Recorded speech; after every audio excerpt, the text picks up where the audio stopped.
berikan kepada saya. Pada pagi hari ini, saya akan mendefinisikan beberapa materi yang sudah saya terima melalui program Guru Gerak.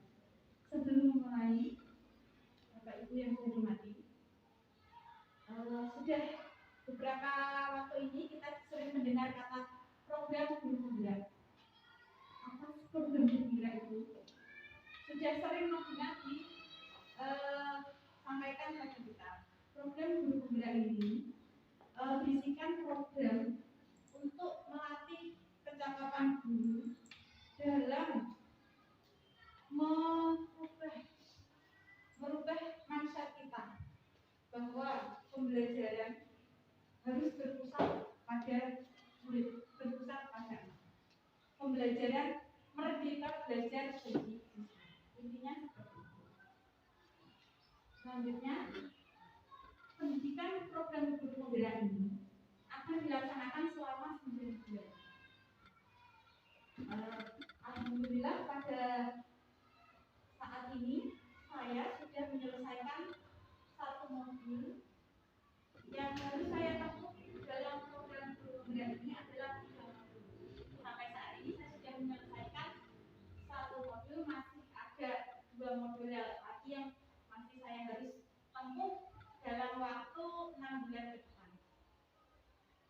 Tugas saya untuk selesai modul 1 adalah mendefinisikan kepada rekan guru 1 SD apa yang saya peroleh selama 3 bulan ini, materi apa dan ilmu apa yang saya peroleh dalam 3 bulan ini dalam program Guru Gerak.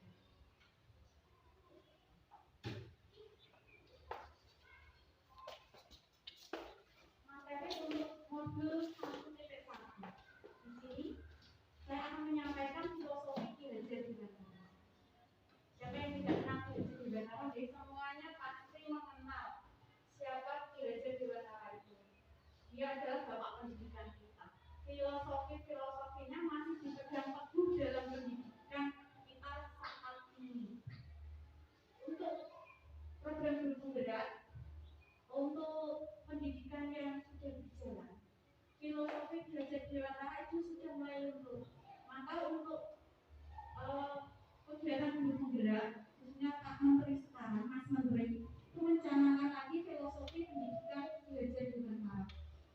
Ada beberapa filosofi pendidikan menurut Ki Hajar Dewantara yang harus kita pahami lebih dalam lagi agar kita lebih mengenal, lebih mendalam lagi mengenal anak, sehingga kita bisa mewujudkan merdeka belajar pada anak dan kita bisa mewujudkan tujuan pendidikan nasional, yaitu menciptakan profil pelajar Pancasila.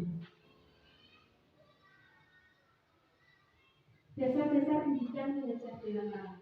Yang pertama adalah dasar pendidikan Ki Hajar Dewantara, yaitu menuntun. Maksud pendidikan itu adalah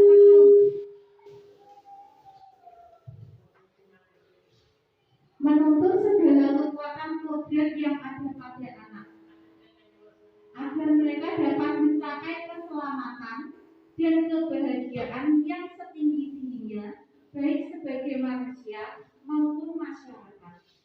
Itu menurut Ki Hajar Dewantara 1936 di dasar-dasar pendidikan.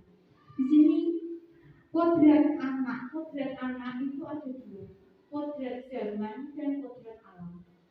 Di mana kodrat alam adalah kodrat yang dimiliki anak sejak lahir, yaitu sifat kepribadian yang tidak akan bisa kita rubah. Sedangkan kodrat zaman adalah pendidikan harus menyesuaikan dengan perkembangan kebudayaan, perkembangan ilmu pengetahuan. Jadi dalam pendidikan itu kita harus menyesuaikan kodrat anak dan kodrat zaman. Setiap anak memiliki kodrat alamnya masing-masing, tidak bisa disamakan. Antara anak yang satu dengan anak yang lain itu memiliki kodratnya masing-masing, tidak bisa disamakan. Jadi dalam memberikan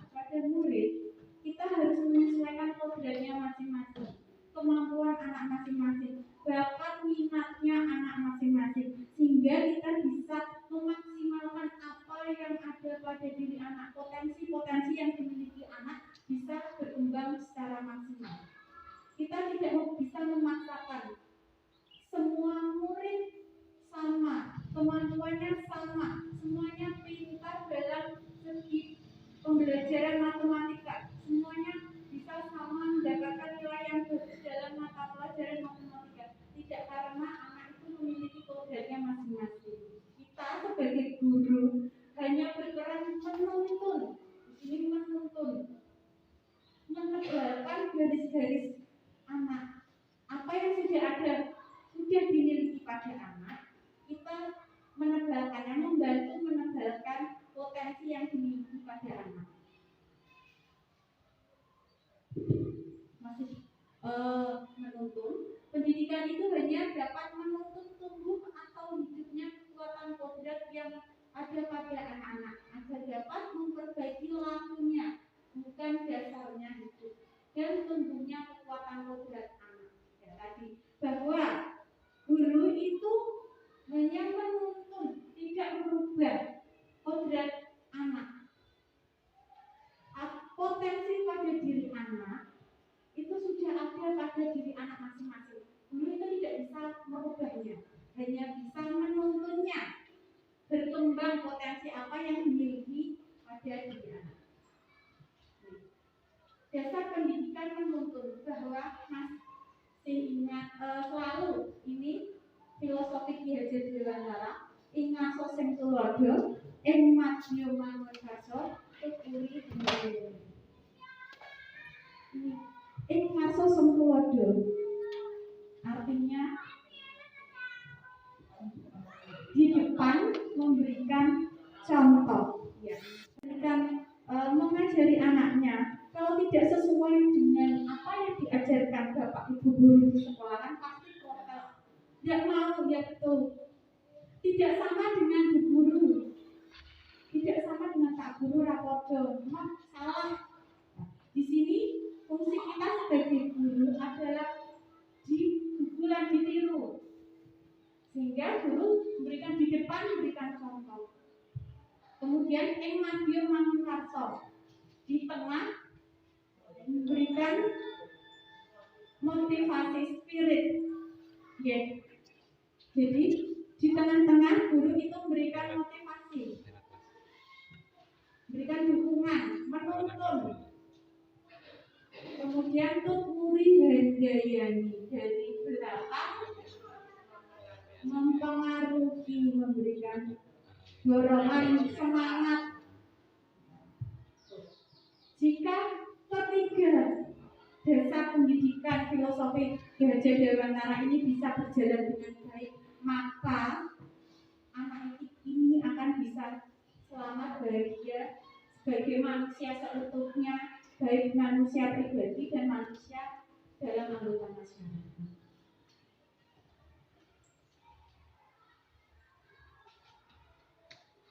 Yang kedua, yang pertama tadi adalah menuntun, yang kedua dasar pendidikan Ki Hajar Dewantara atau kodrat anak yang merdeka. Manusia merdeka adalah manusia yang hidup lahir atau batin tidak tergantung kepada orang lain, akan tetapi berdasar atas kekuatannya sendiri.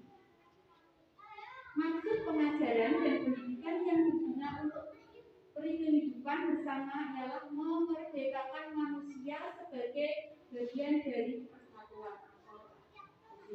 Merdeka yang dicanangkan oleh Mas Menteri adalah merdeka belajar. Merdeka belajar, sering kali kita dengar merdeka belajar. Apa itu merdeka belajar? Di sini merdeka artinya bebas tanpa tekanan.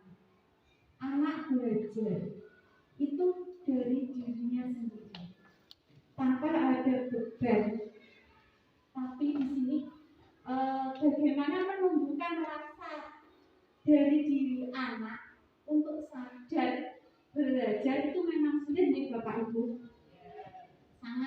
sangat memang.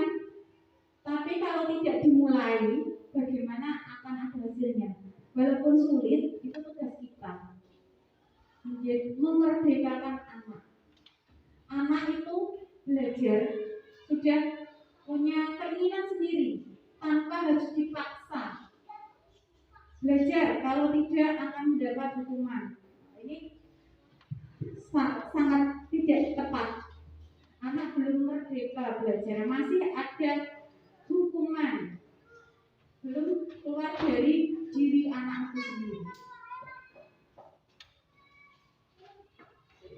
Pengaruh pengajaran itu umumnya memerdekakan manusia atas hidupnya lahir, sedangkan merdeka hidup batin itu terdapat dari pendidikan.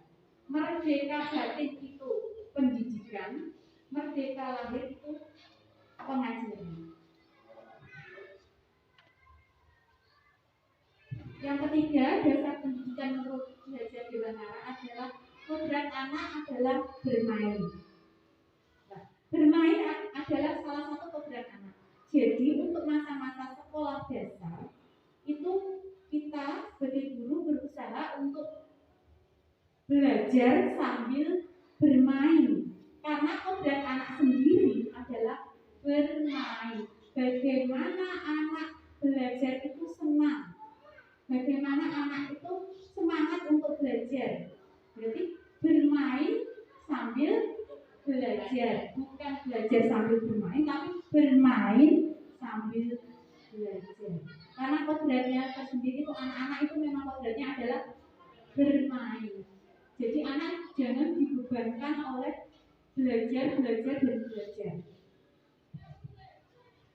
Pikiran, perasaan, kemauan, dan tenaga itu akan menghasilkan cipta, rasa, karsa, dan seperti sudah ada pada diri anak. Permainan anak dapat menjadi bagian pembelajaran di sekolah. Nah, ini kita bagaimana sebagai guru menciptakan suatu permainan. Di dalam permainan itu sambil belajar sehingga anak bisa menemukan setelah bermain itu setelah kita bermain ada hasilnya. Tadi setelah bermain ini aku belajar ini. Itu contoh permainan dan belajar. Maaf kalau itu saya izin buka masker gitu. Ini salah satu permainan yang mengandung unsur belajar. Congklak itu dakon. Itu ada nilai unsur belajar matematikanya, ada strateginya. Gerobak sodor itu ada nilai, ada strategi anak untuk strategi bermainnya. Itu juga pelajaran olah fisik, olahraga, juga strategi. Kita bisa lagi permainan, ya bisa berpikir kritis juga bisa. Permainan apalagi yang bisa dengan belajar? Masih banyak, seperti untuk kegiatan memasak. Kita membuat tumpeng. Dari pelajaran membuat tumpeng itu ada banyak sekali nilai pelajaran yang bisa diambil. Yang pertama itu pelajaran tentang keterampilan memasak SPBB, menghias. Kemudian untuk pelajaran PPKN-nya itu tradisi, tentang tradisi. Kemudian IPA juga bisa, matematika juga bisa, menghitung luas kerucut. Jadi kita sebagai guru harus pintar, inovatif dalam mengkreasikan strategi pembelajaran yang membuat anak itu tertarik. Dia bermain, tapi juga belajar. Yang keempat adalah pendidikan yang berpihak pada anak. Berpihak pada anak. Sekarang akhir-akhir ini di media sosial, apalagi di media sosial itu banyak laporan yang viral di guru mendukung memberikan tugas terlalu banyak kemudian di-share di media sosial. Itu sebenarnya sangat miris sekali nih Bapak Ibu. Seakan-akan guru itu memberikan beban terlalu besar kepada anak. Padahal sebetulnya tidak seperti itu. Tetapi orang tua menanggapinya dengan berbeda, salah menerimanya, salah tompo. Dengan anak melaporkannya pun kepada orang tua berbeda, tidak sesuai apa yang dia terima dari sekolah, sehingga terkesan guru memberikan beban terlalu besar kepada murid. Bebas dari segala ikatan, dengan suci hati mendekati sang anak, bukan untuk meminta sesuatu, melainkan untuk berhamba pada sang anak. Pokoknya pendidikan harus terletak di dalam pangkuan ibu bapak, karena hanya dua orang inilah yang dapat berhamba pada sang anak dengan semurni-murninya, dengan seikhlas-ikhlasnya, sebab cinta kasihnya kepada anak-anaknya boleh dibilang cinta kasih yang tak terbatas. Di sini ada kata menghamba pada sang anak. Mau diartikan menghamba itu kita tunduk, kita patuh, kita mendewakan anak. Tapi di sini sebenarnya berhamba pada sang anak artinya adalah berpihak pada anak. Jadi kembali ke kodrat alamnya anak itu memiliki kemampuan yang berbeda-beda. Jadi sebagai guru, kita sebelum memberikan pelajaran, kita harus tahu potensi apa yang ada pada diri anak, kemampuan dasar. Biasanya kita sebelumnya harus kita melakukan asesmen sebelum memulai pelajaran, asesmen kompetensi awal. Di sini kita biasanya untuk kelas 2, kelas 3 kita bisa menanyakan kepada guru sebelumnya, tingkat sebelumnya, sehingga kita tahu potensi anak sampai di sini, kemampuan anak ini dalam berhitung baru sampai pengurangan bilangan 100. Jadi setiap anak itu mempunyai kemampuan sendiri-sendiri berbeda. Jadi kita tidak boleh makna sama, harus tuntas. Misalkan pembelajarannya tuntas perkalian 100, tidak mungkin satu kelas sama tuntas, karena anak memiliki kodrat alamnya masing-masing. Guru itu berpihak pada anak. Sudahkah kita berpihak pada anak?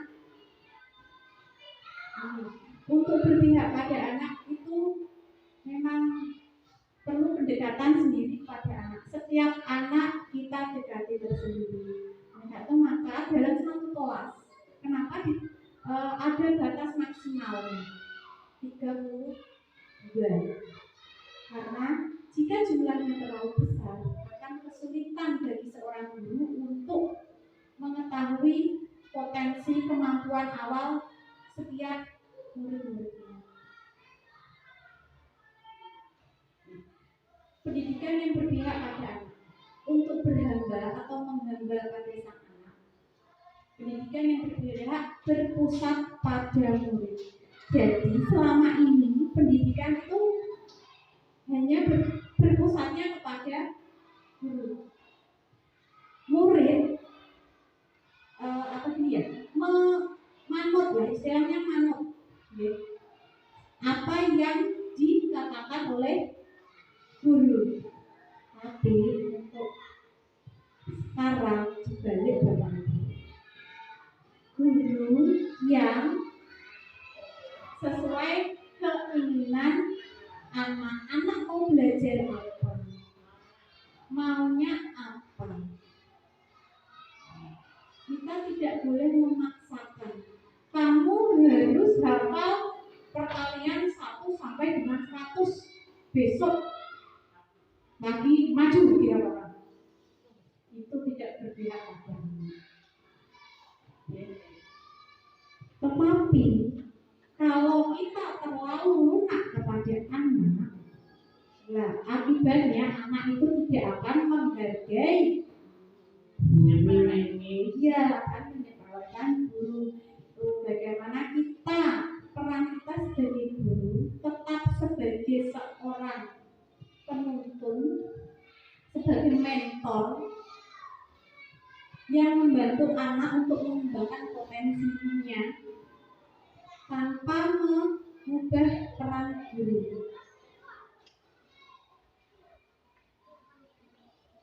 Nah, ini salah satu kenapa belajar Dewantara itu mencetuskan filosofi tadi menghamba kepada anak. Ceritanya dulu Ki Haji Dewantara sedang mempunyai tugas saat beliau berada di luar negeri dengan putrinya yang masih kecil namanya Ni Asti. Saat Ki Haji Dewantara menyelesaikan tugasnya, deadline-nya, Ni Asti mendekatinya, mengajak bermain. Saat itu Ki Haji Dewantara marah, kemudian mengunci Ni Asti di luar rumah. Pada saat itu pada musim salju, musim dingin, sampai Ki Haji Dewantara itu lupa bahwa mengunci putrinya di luar rumah sampai kedinginan. Dia tidur di luar. Kemudian saat dia sadar mengunci putrinya di luar rumah, maka dia sudah menggigil kedinginan, kemudian dibawa ke dokter. Dan ditanya, kenapa anak ini kedinginan? Karena dikunci di luar rumah. Setelah saat itu Ki Haji Dewantara mengatakan kepada anaknya, kowe bakale dak mulya selawase, kamu selamanya akan saya muliakan. Dari kejadian itulah Ki Haji Dewantara mengatakan bahwa menghamba pada sang anak. Itu gambar potret keluarga Ki Haji Dewantara yang diberi lingkaran Ni Asti. Yang kelima, ini dasar pendidikan Ki Haji Dewantara bukan tabula rasa. Kita ingat kembali saat kuliah dulu, ada teori tabula rasa bahwa anak itu adalah selembar kertas kosong, kertas putih, kertas kosong. Orang dewasa atau gurulah yang memberikan coretan-coretannya. Pada saat kuliah itu saya masih ingat teori tabula rasa itu. Tapi untuk Ki Haji Dewantara sangat menentang dengan teori tabula rasa ini. Menurut Ki Haji Dewantara bahwa anak itu sejak lahir sebenarnya sudah mempunyai garis-garis samar dalam dirinya masing-masing. Kita sebagai guru tugasnya adalah membantu menebalkan garis-garis samar tersebut. Kita sebagai mentor membantu menebalkan potensi-potensi yang ada pada diri anak. Oleh karena itu, teori tabula rasa ini bertentangan sekali dengan filosofi Ki Haji Dewantara. Dasar pendidikan bukan tabula rasa, menambahkan laku anak dengan kekuatan konteks diri anak. Wiraga, wirama, olahraga fisik. Kemudian wirama ini seperti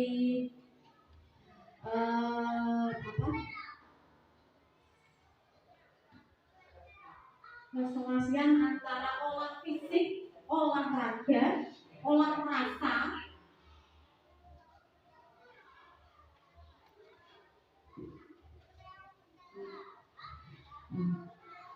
tingkatan dasar bukan tabula rasa ini mendapatkan waktu tahapan pembelajaran saat anak-anak.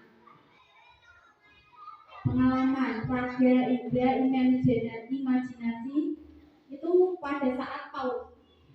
Pembelajaran saat di PAUD itu bukan untuk menulis, membaca, memperkenalkan huruf, tetapi olahraga fisik, biasanya ada lagu. Kemudian imajinasi menggambarkan kucing itu seperti apa, imajinasinya. Kemudian untuk tingkatan sekolah SD dasar dari kelas 1 sampai kelas 3 mengenal dan menguasai teks baru. Jadi untuk syarat masuk SD bisa membaca, bisa menulis, mengenal huruf itu sesuai. Karena untuk pengenalan baca, huruf, menulis itu tugasnya kelas 1 sampai kelas 3. Untuk PAUD TK itu belum waktunya untuk menulis membaca. Tapi untuk sekarang mungkin di Bapak Ibu masuk kelas 1 ya sudah pandai membaca, menulis karena tuntutan materi. Anak makan sebelum waktunya. Kalau misalkan TK belum bisa baca tulis, TK-nya nanti nggak ada muridnya. Gini, adalah untuk anak sesuai dengan perkembangan anak. Kalau anak itu memang dengan tahap yang normal untuk kelas 1, dia akan bisa mengenal sendiri. Ini kemudian kelas 1 misalkan belum tahu huruf, kalau perkembangannya normal pasti akan tahu, bisa. Iya, bisa mengikuti, kecuali memang punya hambatan belajar tersendiri. Yang ketiga, untuk kelas 4 sampai 6 memperdalam dan memperluas konteks keterampilan dan budaya. Nah, ini untuk kelas 4 sampai 6 itu pembelajarannya sebenarnya sama dengan kelas 1 sampai kelas 3. Materinya sama, tapi lebih mendalam. Sama tentang perkembangan dan pertumbuhan kelas 1 ada di bidang. Di kelas 4 ada, tapi lebih mendalam. Kelas 5 juga ada. Penjualan kelas 1 ada. Untuk kelas 4, 5, 6 lebih besar bilangnya.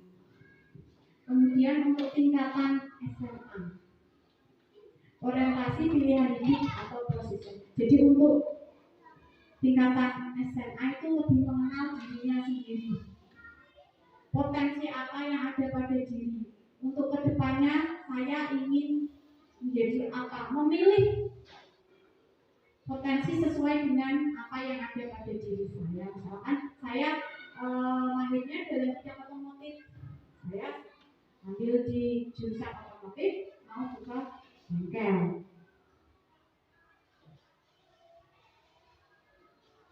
Ini tadi penjelasan menebalkan laku anak dengan kekuatan konteks diri anak dan sosiokultural atau budaya.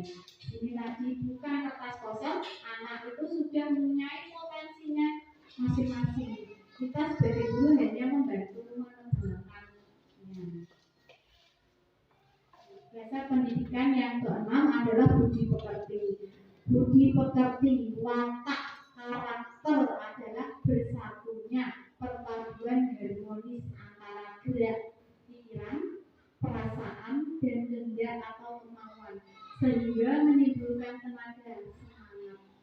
Budi pekerti, watak, karakter yang sampai saat ini mulai luntur. Karakter anak sudah mulai luntur. Dibuatan Bapak Ibu. Betul ya? Contoh sederhana aja. Karakter menghormati orang yang lebih tua.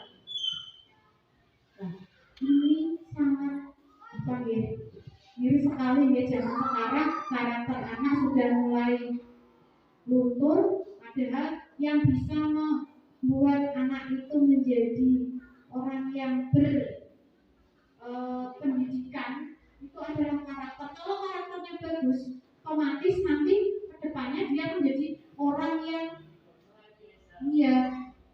contoh karakter bertanggung jawab. Kalau anak itu punya karakter bertanggung jawab, dia tugasnya apa? Belajar. Pasti dia akan belajar sendiri. Mau belajar sendiri tanpa dipaksa. Kemudian jujur, karakter jujur. Mendapatkan nilai berapa, misalkan dia belum bisa. Kalau dia tidak jujur pada dirinya, dia akan sebenarnya salah semua berarti. Tapi karena dia tidak jujur, pengen dapat nilai 100 ya dibetulkan. Iya, kancane suruh betul yuk. Itu karakternya sudah mulai luntur. Sangat mirip sekali. Ini tugas kita Bapak Ibu untuk pendidikan dasar yang diutamakan itu bukan pengetahuannya, tetapi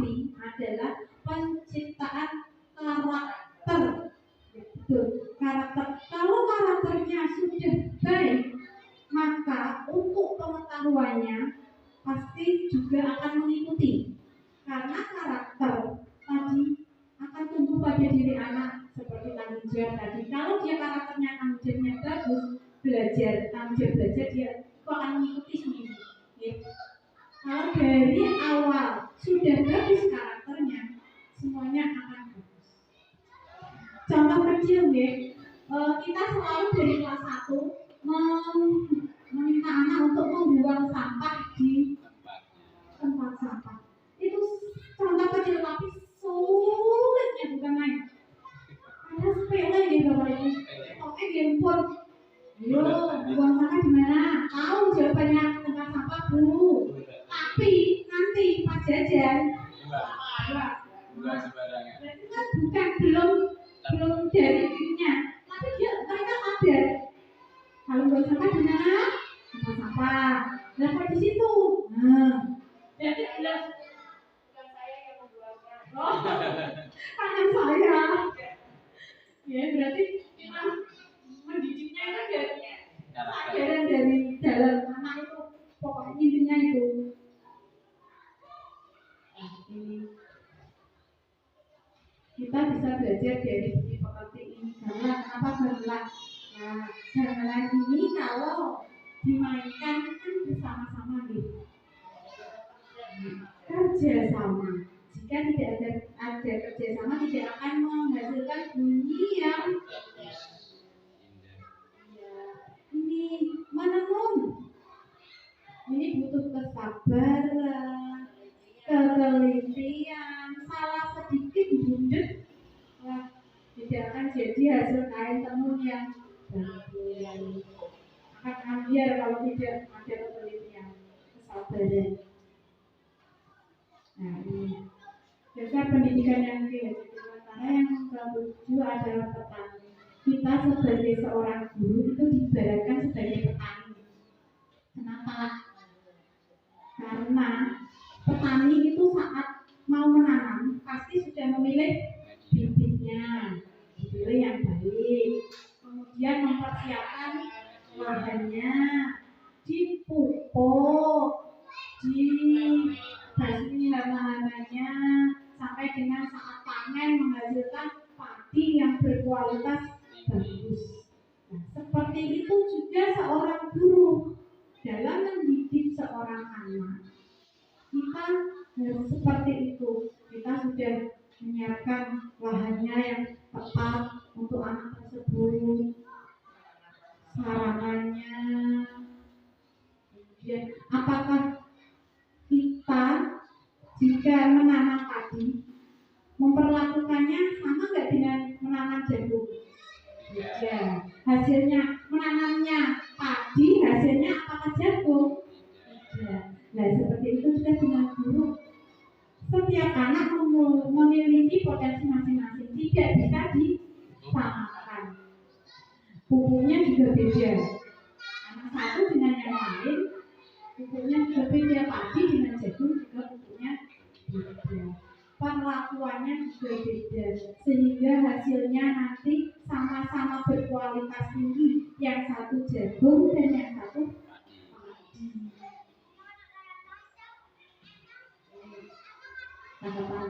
Mempersiapkan lahan, memilih bibit, begitu juga dengan kita seorang guru. Prosesnya, karena itu kita dikatakan sebagai petani. Kuncinya untuk refleksi pendidikan belajar di sekolah. Pada masa lalu pendidikan itu hanya menuntun anak. Untuk masa kini itu pendidikan gotong royong, kolaboratif, reflektif, kritis itu kepada anak. Kita sebagai guru tidak hanya menuntun, kalau zaman dulu hanya menuntun. Kalau sekarang kita bisa berkolaborasi dengan anak. Bagaimana memanfaatkan kepandaian anak, potensi anak yang dimiliki. Misalnya saja anak yang pasti ada siswa kita yang menunjukkan dalam segi pengetahuan, kita bisa memanfaatkan anak tersebut untuk tutor teman sebaya, untuk berkolaborasi, misalkan membantu temannya yang berkesulitan. Contohnya, misalkan anaknya kalau dengan gurunya itu malu,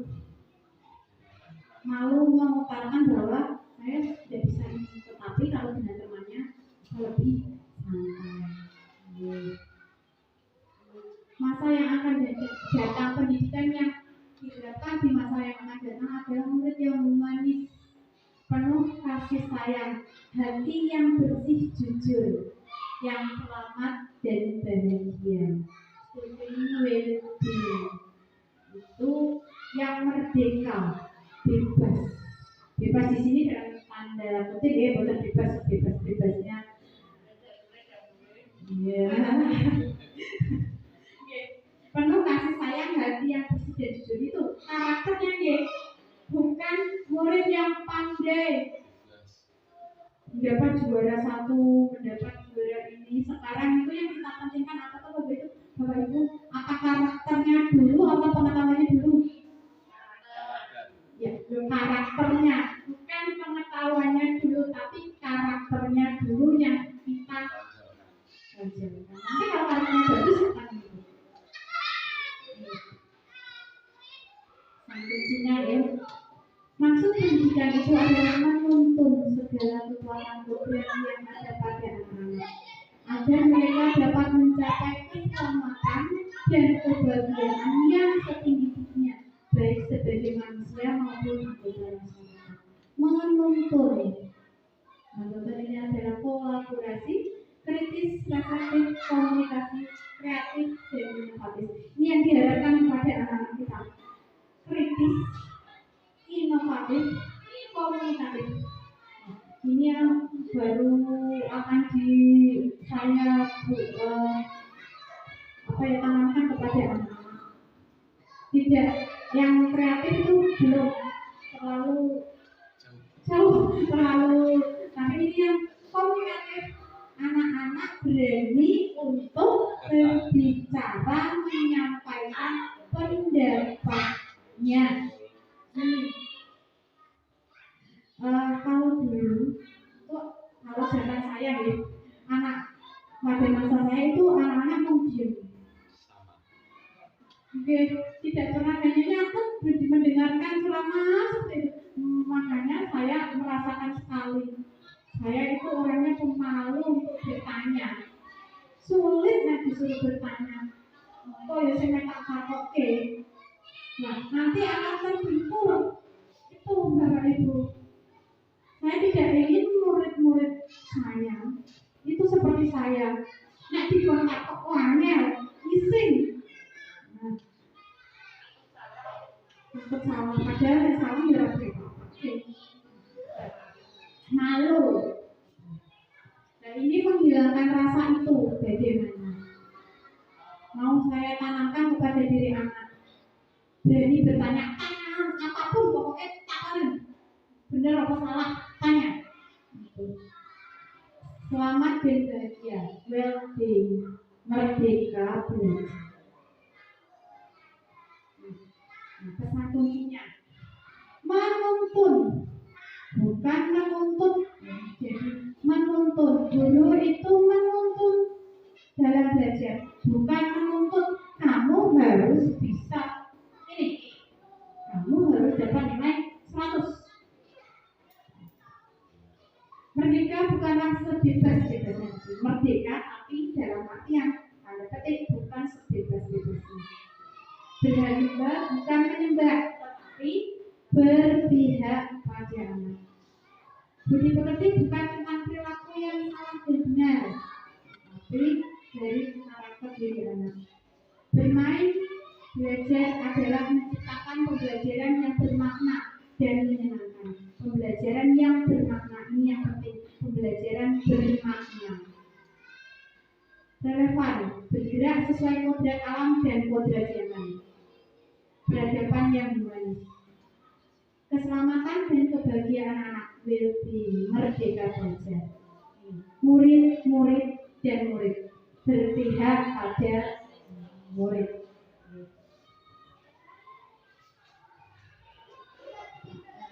Nilai dan peran guru penggerak. Saya harapkan setelah program guru penggerak yang angkatan 4 ini, Bapak Ibu guru juga mengikuti guru penggerak. Kalau sekarang sampai tahap 6, angkatan 6 Bapak Ibu, tapi kan belum ada buka lagi, belum dapat jatah untuk angkatan 6. Semoga saja untuk angkatan 7 atau 8 Mungkin setelah angkatan 4 selesai, angkatan saya selesai, akan berhubungan akan buka lagi. Saya harapkan Bapak Ibu guru mengikuti program guru penggerak ini karena sangat nilai yang diperoleh, materi ilmu yang diperoleh itu sangat luar biasa. Saya yang sebelumnya tidak bisa, jadi bisa belajar untuk lebih itu kreatif, sangat dituntut untuk kreatif. Sebetulnya sudah bisa, hanya sebatas itu. Tapi karena harus, maka belajar lagi sehingga dituntut untuk lebih kreatif. Ini nilai dari guru penggerak. Nilai guru penggerak yang pertama adalah mandiri. Diharapkan guru penggerak itu mandiri, memulai dari sendiri tanpa perintah, tanpa tuntutan dari siapapun. Mandiri untuk melakukan perubahan baik untuk dirinya sendiri, kelasnya, dan lingkungannya. Yang kedua adalah reflektif, melakukan refleksi diri dengan apa yang sudah dilakukan menjadi suatu tolak ukur untuk berubah menjadi lebih baik lagi. Kemudian kolaboratif dengan teman-teman guru. Di sini alhamdulillah memiliki teman-teman guru yang luar biasa untuk berkolaboratif, sehingga saya dimudahkan untuk melakukan kegiatan-kegiatan apapun. Kemudian inovatif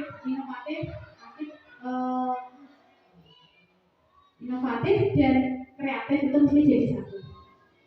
Ini saya harus belajar lebih, karena apa? Inovatif itu tidak semudah yang harus inovatif, kreatif. Pada zaman sekarang itu kemampuan IT itu sangat sekali harus dimiliki. Saya itu menyadari itu. Yang semula hanya biasa PowerPoint dia bisa tahu, tapi dengan adanya program CGP ini ternyata hanya sebatas itu, bisa lebih lagi. Untungnya di Wonosaring ini banyak teman-teman yang ahli, jadi kita bisa berkolaborasi dengan teman-teman yang lebih paham, sehingga kita bisa lebih berinovatif dan kreatif. Kemudian guru penggerak itu harus berpihak pada murid, karena tujuannya nanti adalah berpihak pada murid. Peran guru penggerak menjadi pemimpin pembelajaran. Dari dulu memang menjadi pemimpin pembelajaran di kelas kita sendiri. Menjadi pemimpin pembelajaran contoh yang baik yang bisa diteladani oleh murid-murid kita. Yang kedua, menggerakkan komunitas praktis. Di sini adalah seperti KKJ. Guru penggerak diharapkan itu aktif berperan menjadi yang ketiga, menjadi coach bagi guru lain sehingga bisa menggerakkan komunitas praktisi. Di KKG bisa menjadi coach, bisa membantu, bisa menjadi mentor teman guru yang lain. Kemudian mendorong kolaborasi antar guru. Ini pasti sudah pelaksana antara guru kelas 1 dengan kelas 2, anak yang naik kelas 2 pasti gurunya berkolaborasi dengan guru kelas 1, meminta informasi pasti. Karena suatu sekolahan, suatu institusi pendidikan yang sukses, yang maju itu bukan karena peran dari satu orang guru atau satu kepala sekolah saja. Pasti ada kolaborasi antara semua guru-gurunya, peserta didiknya. Juga dorongan dari komite sekolah. Kemudian mewujudkan kepemimpinan murid. Ini yang sulit. Kita mencetak murid menjadi seorang pemimpin. Gak usah yang luas dulu ya, di kelasnya aja dulu. Menjadi pemimpin di kelasnya. Kalau terlalu luas di kelasnya, di kelompoknya. kita punya kelompok sendiri-sendiri. Di sini maksudnya kepemimpinan itu tidak hanya menyuruh, ayo garap tulisan. Kepemimpinan itu jiwanya menjadi seorang pemimpin. Menjadi pemimpin itu tidak mudah. Apalagi untuk menciptakan pemimpin pada diri seorang ini.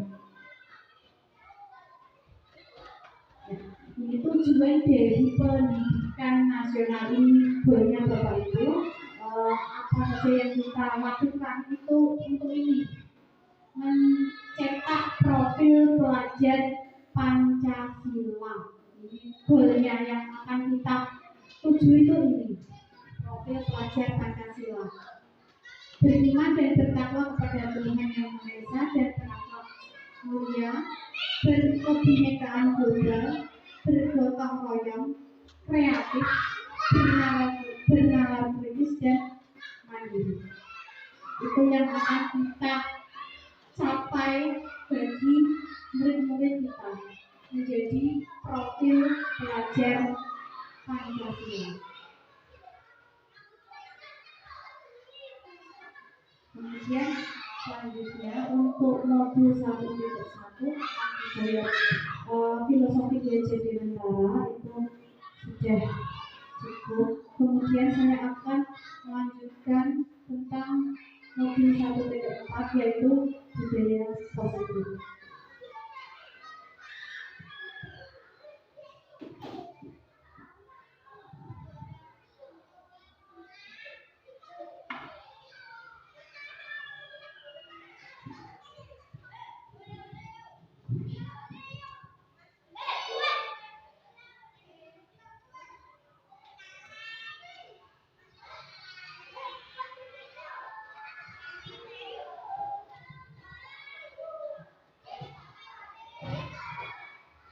Terima kasih Bapak Ibu, masih semangat untuk mengikuti kegiatan ini. Budaya positif. Saat kita mengenal budaya positif, berarti positif adalah sesuatu yang baik, sesuatu yang bagus. Budaya positif atau ekosistem positif. Kita ambil contoh perbandingan dengan kebutuhan seorang petani. Dalam kaitannya sama kewajibannya dengan seorang pendidik yang menanam padi, misalnya, hanya dapat mendukung tumbuhnya padi. Ia dapat memperbaiki kondisi tanah, memelihara tanaman padi, memberi pupuk dan air, membasmi ulat-ulat atau jamur-jamur yang mengganggu hidup tanaman padi dan lain sebagainya. Jadi ekosistem yang positif. Jadi dalam pembelajaran itu kita juga membutuhkan ekosistem yang positif, lingkungan belajar yang nyaman, aman bagi anak sehingga murid-murid itu dapat belajar dengan aman tanpa rasa beban, dia bebas belajar. Perubahan paradigma, stimulus, respon, dan teori kontrol. Bisakah kita mengontrol seseorang ini? Bapak Ibu biasanya, bisakah kita mengontrol seorang anak? Biasanya kalau kita mengontrol seorang anak itu dengan apa? Biar anak itu manut pada diri. Bisakah seorang anak itu tunduk patuh kepada kita? Sebenarnya anak itu punya keinginannya masing-masing. Jadi kita itu tidak bisa mengontrolnya. Harus ada kontrol dari dalam diri anak tersebut. Stimulus dan respon. Kita mencoba mengubah orang agar berpandangan sama dengan kita. Apakah bisa kita menyukai pembelajaran matematika? Apakah anak juga suka? Kita memaksa anak itu suka, apakah bisa? Kalau anak itu tidak ada dari dalam dirinya sendiri untuk menyukainya. Kemudian untuk teori kontrol, kita berusaha memahami pandangan orang lain tentang diri. Kita harus menerapkan teori kontrol bahwa kita pandangan anak tentang pelajaran matematika itu seperti apa? Kok menakutkan pandangan anak itu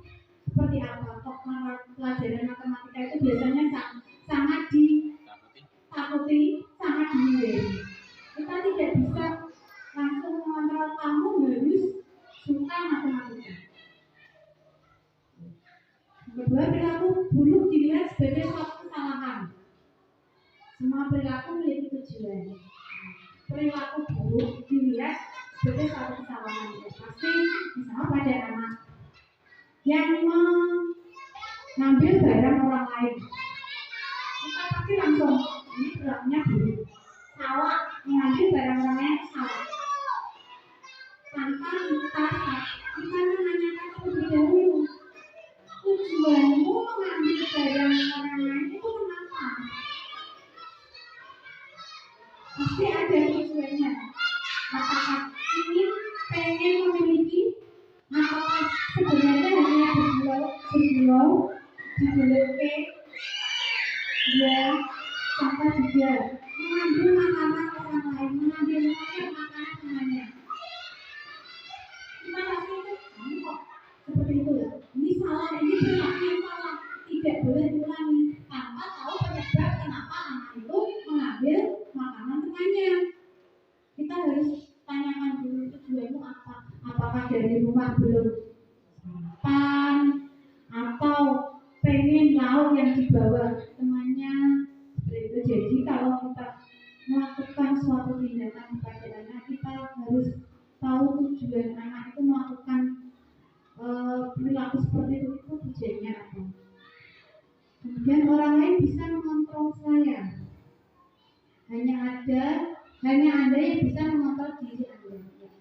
Orang lain itu tidak bisa mengontrol orang lain. Yang bisa mengontrol diri kita sendiri ya diri kita sendiri. Tidak ada orang lain yang bisa mengontrol kita kecuali diri kita sendiri.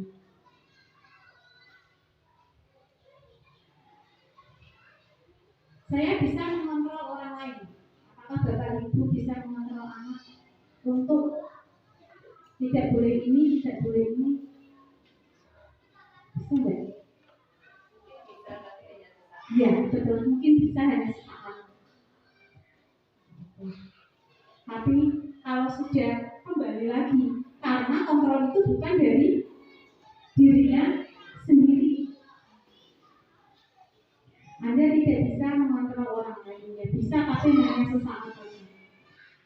Penataan ada pada saat bukan dipaksa, misalnya dibujuk pelan-pelan dirayu, ya biasanya pada anak yang didekati pelan-pelan. Tapi kalau sudah tidak bisa dibujuk, pasti akan diapakan? Dipaksa atau dimarahi. Akhirnya dia ini dihukum. Ya, sebenarnya itu harusnya kolaborasi dan konsensus menciptakan pilihan-pilihan baru. Bahwa ini tidak boleh ini. Kalau tidak, kamu harus memilih. Jadi tidak boleh melakukan ini. Tapi kamu harus seperti ini. Ada pilihan-pilihannya, ada konsensusnya, kolaborasinya. Tidak langsung, tidak boleh ini. Dirayu nggak boleh. Kamu tidak boleh terlambat. Pokoknya nggak boleh. Kenapa? Pokoknya sudah aturan, anak penting tidak boleh. Nanti kalau masih besok masih lagi pasti akan dihukum. Sebenarnya tidak seperti itu. Kita menciptakan konsensus dengan anak. Kalau terlambat, kamu konsekuensinya apa? Anak tahu sendiri. Kalau melakukan kesalahan berarti harus ada konsekuensi yang diterima. Kemudian model berpikir menang atau kalah. Model berpikir menang. Gak ada yang menang, gak ada yang kalah.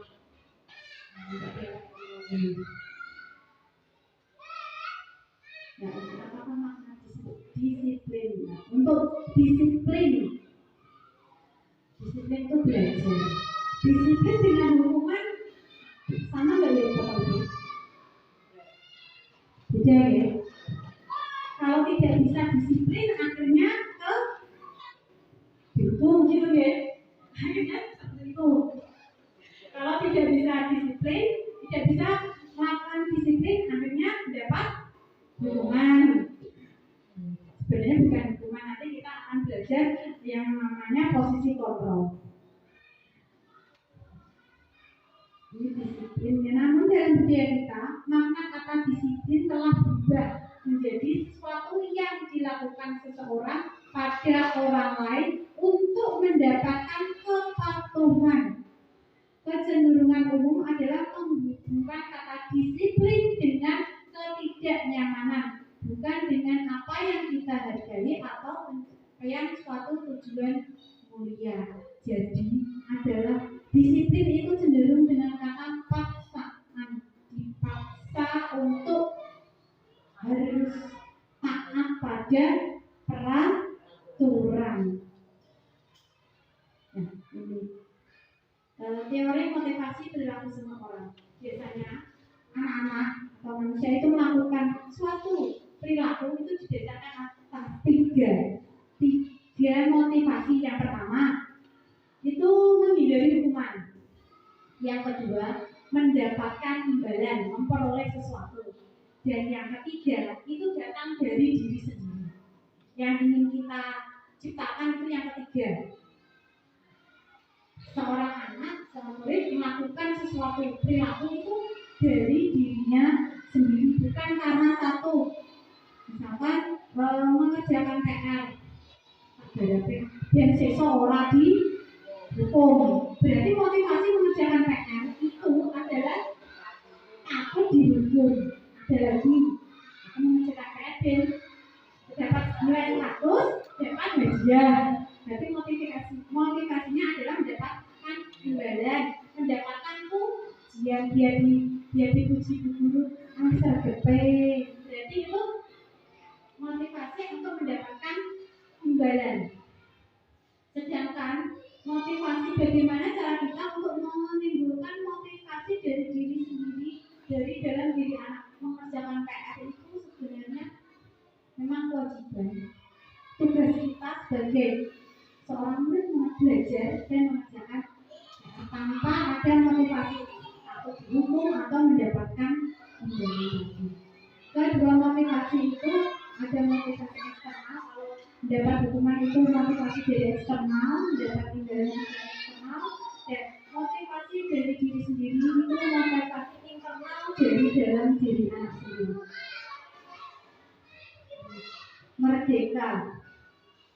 Merdeka menurut Diajeng Donara. Merdeka artinya tidak hanya terlepas dari perintah, akan tetapi juga cara buat memerintah diri sendiri. Merdeka itu tidak hanya lepas dari perintah-perintah siapapun, tetapi juga cara buat memerintah dirinya sendiri. Kembali ke budaya positif.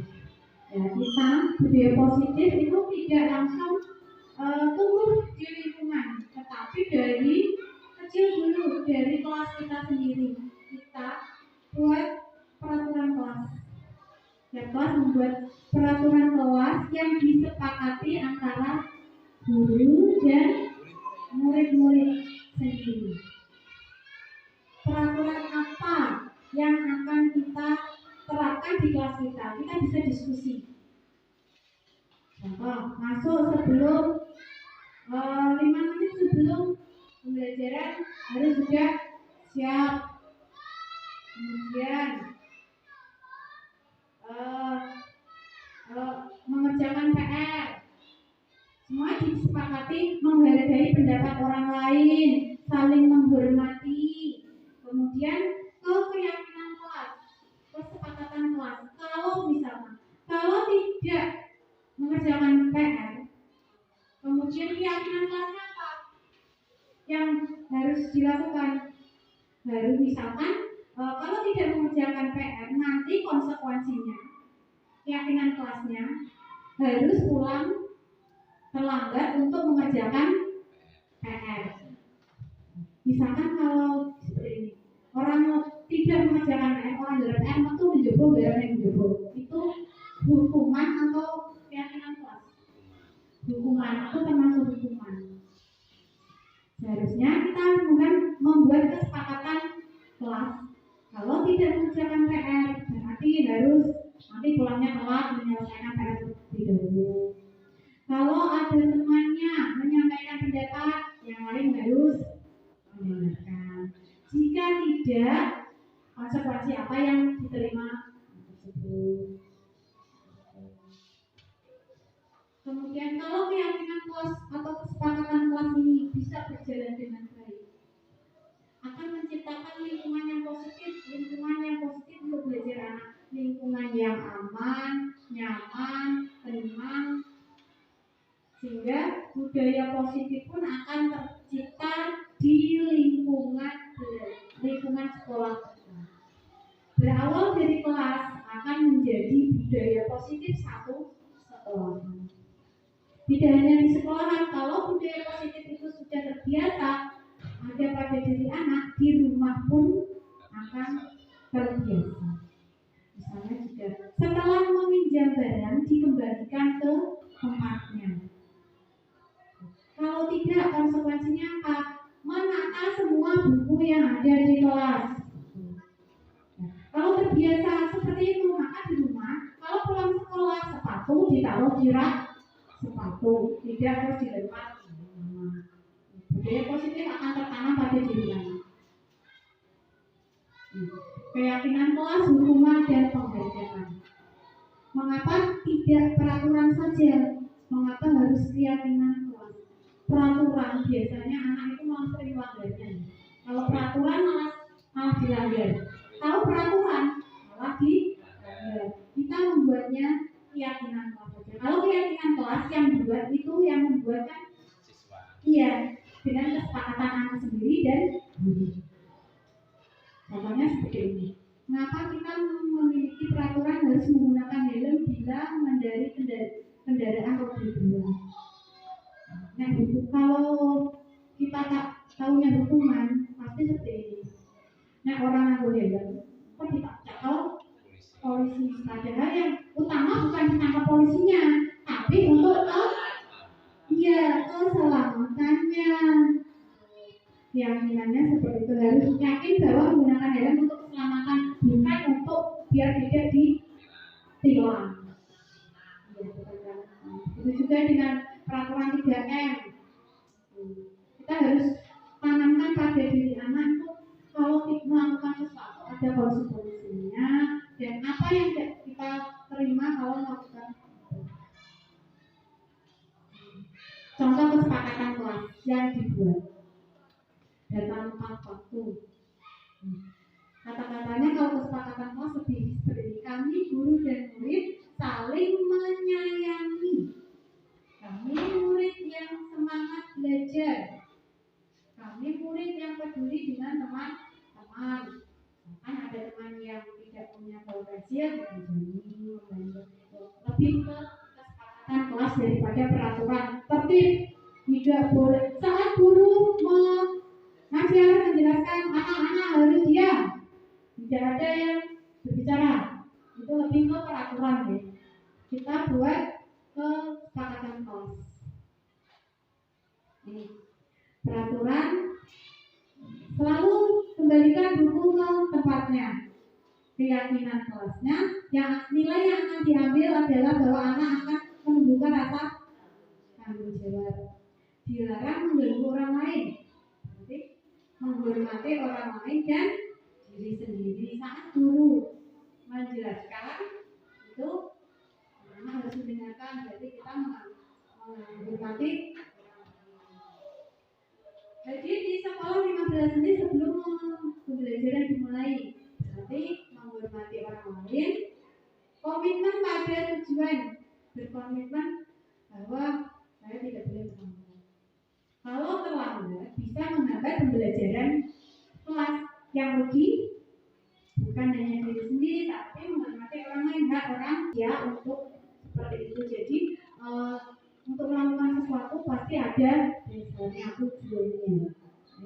Coba Pak Ibu, untuk yang pertama kebutuhan mana yang pasti ibu dulu bilang aku tidak boleh bersenang dulu sewaktu mengerjakan tugas. Makanya kelas harus tenang, tidak ada suara. Padahal kan aku dan senang bernyanyi. Berarti kebutuhan apa yang harus berarti kebutuhan apa? Kesenangan. Dia senang bernyanyi, tapi tidak boleh. Kemudian ibu guru tidak menyapaku hari ini, padahal aku pakai jepit rambut baru. Ini perhatian atau cinta, kasih sayang. Dia sebenarnya pengen dia padahal cuma sepele dia, tapi kalau tidak kan merasa anak itu merasa kecewa, padahal harus dari pagi sudah dandan dan gurunya itu memperhatikan, tapi sampai sekolahan tidak ada tanggapan apapun kecewanya anak bagian kita tidak tahu, tidak merasa, kita tidak merasa tidak melakukan kesalahan, tapi bagi anak itu sangat kecewa. Aku bosan, masa belajarnya cuma gitu aja, dengerin ibu guru saja. Berarti dia kebutuhannya akan bosan, dia merasa bosan. Berarti dia tidak hanya mendengarkan itu bosan, ingin sesuatu yang baru, belajarnya model baru, apakah dengan bernyanyi atau dengan bermain, tidak hanya di kelas saja. Aku sebel, gambarku tidak rapi, malah guru nunjukin ke teman-temanku di depan kelas. Berarti ini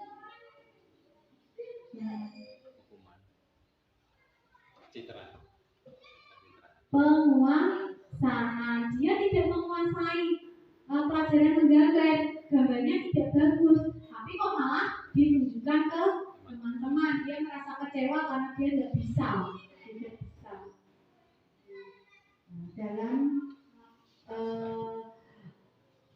kita melakukan tadi penguasaan, ada 5 posisi kontrol yang harus kita ketahui. Yang pertama adalah penghukum, yang kedua membuat orang merasa bersama, yang ketiga teman, keempat pemantau, dan yang terakhir manajer. Kita bahas satu-satu. Penghukum biasanya kita lebih sering itu ke posisi kontrol yang penghukum. Ini benar. Kalau saya itu tanpa saya sadari dan terbiasa, itu yang saya gunakan itu posisi kontrol penghukum. Contohnya seperti ini.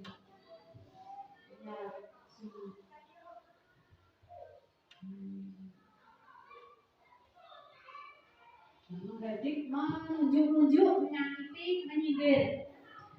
Terus PR kalau berat, memang kira apa?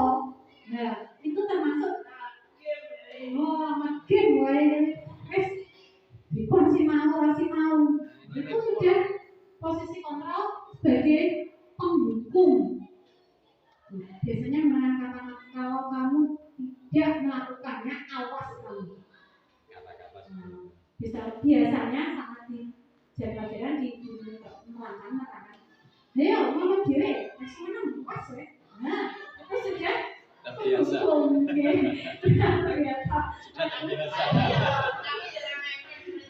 Sudah terbiasa. Kita jadi harus menentukan posisi kontrol yang pas itu yang mana. Kemudian membuat orang merasa bersalah. Ini biasanya seperti ini. Ya Allah, terus kesel-kesel pemenang rangke, kok mau tinggal hubungan. Terus sakit kalau pemenang. Nah, ini membuat anak itu merasa bersalah.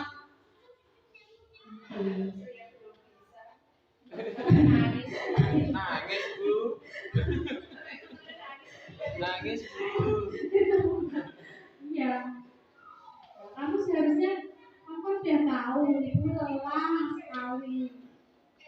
Itu membuat anak merasa bersalah dan akhirnya merasa rendah diri. Aku sudah menyakiti guruku. Kemudian teman, ini posisi guru sebagai teman. Ayo, biasanya dengan anak itu dirangkul, kamu bisa lakukan demi guru. Kadang kami dengan posisi sebagai teman itu salah artikan, malah lunjak ya betul. Tidak ada rasa hormat kepada guru, malah kalau dianggap konsumsi dewe, ya. Sebagai pemantau, menghitung dan mengukur. Ini guru berperan menghitung, mengukur apa yang dilakukan anak. Jika salah, jika dia melakukan sesuatu yang baik mendapatkan bintang, jika tidak bintangnya dikurangi. Seperti itu. Nah, anak ini akan muncul dampaknya pada anak apa? Menitikberatkan pada sanksi atau hadiah. Kalau melakukan kebaikan dapat hadiah bintang, kalau tidak dapat hukuman.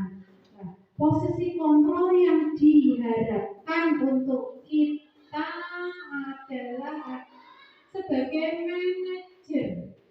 Ini sulit Bapak Ibu. Tapi kita diharapkan bisa menjadi seorang manajer untuk mengajukan pertanyaan-pertanyaan. Misalkan anak itu melakukan kesalahan berperan, kita menanyakan pertanyaan, kenapa kamu lakukan itu? Kamu tahu itu salah? Sampai anak menyadarinya bahwa itu salah. Terus kita menguatkan anak itu tidak apa-apa. Semua orang pasti pernah melakukan kesalahan. Terus apa yang harus kamu lakukan untuk memperbaiki kesalahan itu? Nah, itu posisi manajer. Tapi untuk melakukan itu kita masih belajar. Sebenarnya sulit, tapi kita harus belajar menjadi seorang manajer untuk mengontrol anak, mengontrol hidup kita.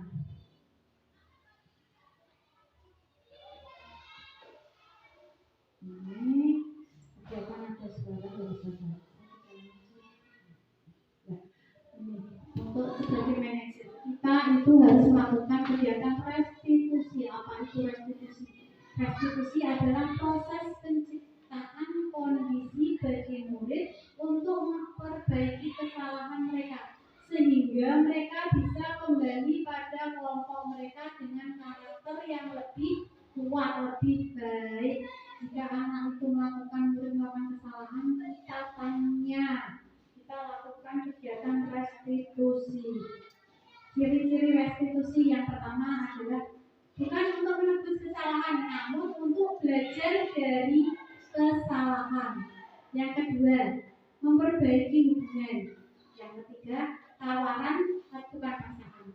Tawaran untuk melakukan yang lebih baik.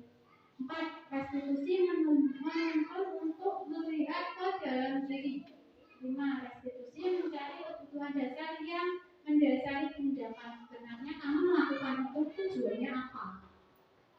Nah, restitusi dari diri adalah cara yang paling baik untuk memperbaiki diri. Yang ke-7, restitusi fokus pada karakter bukan tindakan. Kita merubah karakternya. Yang ke-8, restitusi fokus pada solusi.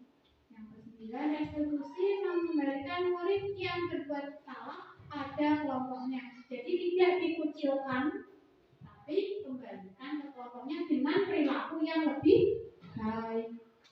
Nah, ini segitiga restitusi. Ini pola yang harus kita lakukan dalam melakukan restitusi. Setelah anak melakukan kesalahan, kita panggil, kita ajak komunikasi. Yang pertama yang harus kita lakukan adalah validasi tindakan yang salah. Misalkan menyontek PR teman, terus terjadi perselisihan hingga bertengkar. Kita tanya, kenapa tadi kamu kok bertengkar dengan ini? Dia mengambil PR Bu. Kita tanyakan lagi, betul atau tidak? Kalau betul, kenapa kamu tidak mengerjakan PR? Pasti ada alasannya, nggih. Main game Bu. Nah, terus kita tanya, kita menunjukkan keyakinan dulu. Kalau kita menstabilkan identitas dulu. Kenapa kamu main game terus? Kalau main game terus, akibatnya apa?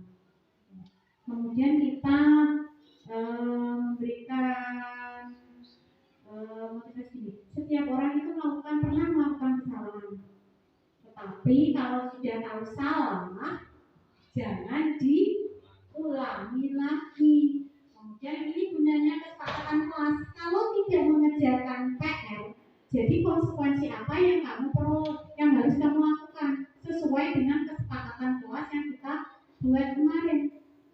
Ini Bu, aku harus pulangnya lebih telat karena harus mengerjakan. Ini yang diharapkan bahwa anak itu setelah melakukan kesalahan, dia tahu konsekuensi yang harus dilakukan tanpa memberikannya hukuman. Bahwa melakukan suatu tindakan harus ada konsekuensi dari dalam diri anak tersebut. Tadi yang pertama, menstabilkan identitas. Untuk membuat anak merasa bangga karena berbuat salah menjadi positif terhadap dirinya. Jadi suatu kesalahan anak tidak merasa bangga. Guru berkata, berbuat salah itu hal yang manusiawi. Tidak ada manusia yang sempurna. Bapak Ibu juga pernah berbuat salah. Jadi jangan terus menghakimi. Jika kamu salah, berarti kamu ini. Itu membuat anak mentalnya semakin turun dong. Kita pasti bisa menyelesaikan permasalahan ini. Bapak Ibu tidak tertarik untuk mencari siapa yang benar, siapa yang salah. Bapak Ibu lebih tertarik untuk menyelesaikan masalah. Kalau kamu menyalahkan dirimu sendiri terus, apakah kamu sikap baik pada dirimu sendiri? Kalau menyalahkan diri sendiri akan membuat anak merasa bersalah pada dirimu sendiri. Ini tindakan yang salah. Guru berkata, kamu bisa saja kan melakukan yang lebih buruk, tetapi kamu tidak melakukan. Kamu pasti punya alasan. Ditanyakan alasannya, kenapa kamu melakukannya? Apa yang penting bagi kamu? Anak-anak sedang berkali pasti kamu. Motivasi kamu melakukan itu apa? Apa yang kamu peroleh saat kamu melakukan itu? Apakah kamu senang? Apakah kamu merasa senang kalau sudah melakukan itu?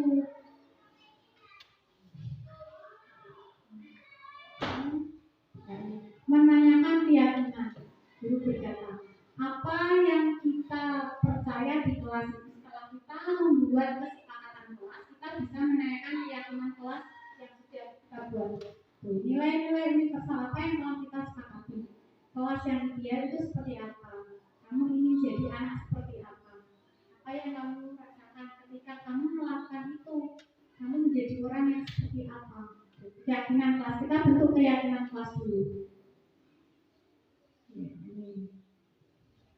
Nah, ini dari beberapa materi yang dari budaya positif. Kita simpulkan, apakah kamu ingin berbuat lebih baik? Apakah saat ini kamu sedang menjadi orang yang sedang kamu inginkan? Apakah kamu bisa mengubah kegiatan atau perilaku kamu saat ini menjadi sikap yang lebih membantu? Apakah wajar membuat kesalahan? Bisakah kita memperbaikinya? Apakah yang kamu lakukan saat ini sesuai? Atau sudah baik, sudah oke? Kapan kamu siap untuk memulai? Peraturannya apa? Sepertinya kamu punya masalah. Saya bisa bantu apa? Saat ini kamu seharusnya berbuat apa? Apa yang bisa saya bantu agar kamu bisa melakukannya? Apakah saya bisa bantu kamu agar dapat segera mulai? Apakah tugas yang kamu saat ini? Ini adalah beberapa kata intervensi dari seorang posisi kontrol seorang manajer. Ya. Ibu, terima kasih telah memberikan kesempatan kepada saya untuk berbagi ilmu yang saya peroleh dalam kegiatan guru penggerak. Mohon doanya agar selama melaksanakan kegiatan guru penggerak sampai bulan Agustus nanti didik dapat berjalan lancar dan baik sehingga bisa bermanfaat untuk sekolah ini, untuk anak-anak didik kita. Dan saya harapkan nanti kalau ada dibuka angkatan selanjutnya, Bapak Ibu guru ikut aktif, semangat. Kalau hanya satu bergerak, nanti nggak bergerak-gerak, nggak maju-maju, jalan di tempat. Hanya satu, kalau hanya satu itu susah, terlalu berat.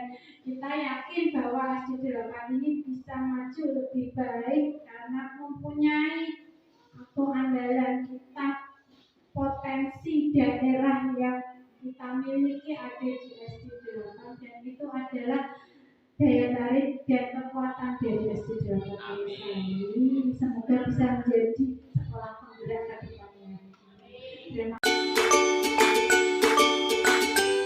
Nama saya Ilham, saya kelas 5 SD Negeri 8 Wirosari. Setelah saya belajar tentang kesepakatan kelas, saya jadi tahu kalau saya salah dan harus memperbaiki perbuatan saya tanpa harus dihukum. Dengan adanya kelas menjadi aman, tertib, dan suasana belajar menjadi aman. Assalamualaikum warahmatullahi wabarakatuh.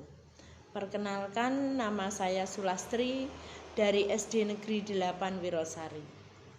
Hari ini saya akan memberikan testimoni kepada rekan sejawat kami yang saat ini sedang mengikuti program calon guru penggerak.